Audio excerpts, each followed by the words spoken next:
Donc on va regarder la séquence du 12 janvier. 12 janvier, Oui. oui. Avec les terrasses. Même individu. Ouais. Au bonnet. Ouais. On cible le bonnet. Ouais. Ouais. On va l'appeler individu 1. Ces 3 policiers constituent la cellule spéciale d'investigation des Gilets jaunes de Bar-le-Duc. Leur anonymat sera préservé pour des questions de sécurité, car ils sont aussi sur le terrain, notamment lors des manifs qu'ils filment et photographient. En fait, là, on matérialise l'infraction. On voit ce qu'il a fait, Voilà. et après, on essaie de le trouver. Le voilà. Et on retrouve notre gomme. Sur un autre passage encore, donc un troisième Donc épisode. le troisième temps fort, il est encore dessus. Lors de cette manifestation, 3 points d'affrontement ont eu lieu dans la ville. Chaque lieu sera disséqué selon des points de vue différents, les images provenant de la police, mais aussi des réseaux sociaux. On voit très bien que sur les 3 instants différents sur la manifestation, il y a 2 fois 2 heures d'écart, il est en première ligne, il ramasse des pierres et il les jette. Il peut très bien dire non, je suis venu, oui, non, mais voilà, je m'excuse, je ne voulais pas faire ça. Donc entre jeter 5 pierres une seule fois et jeter une trentaine de pierres sur 3 instants différents, ça change un petit peu la personnalité de l'individu. Tous les éléments constitutifs de l'infraction ont été mis en évidence au moyen d'exploitation vidéo.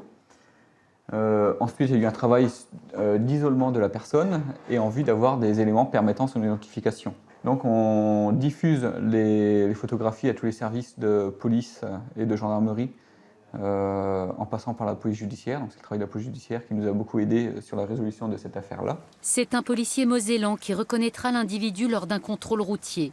L'homme sera ainsi identifié, puis interpellé et jugé en comparution immédiate.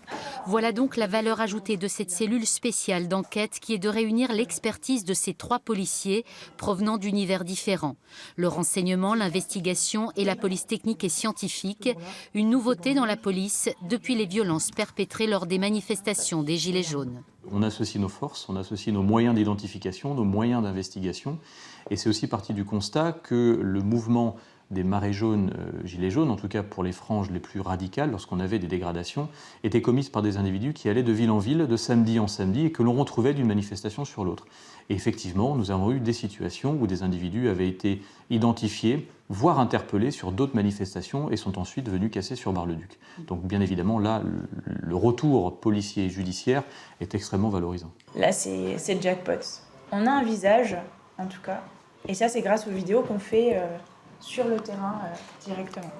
Pour cet individu uniquement, 2 semaines de travail de visionnage ont été nécessaires. C'est vraiment chronophage et comme on disait, là on a regardé un petit passage de c'était quoi, 1 minute.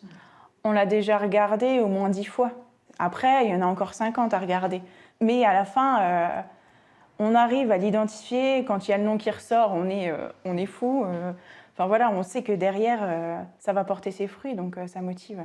30 personnes ont pu être interpellées grâce au travail de cette cellule sur les 2 manifestations de Bar-le-Duc des 12 janvier et 2 mars dernier.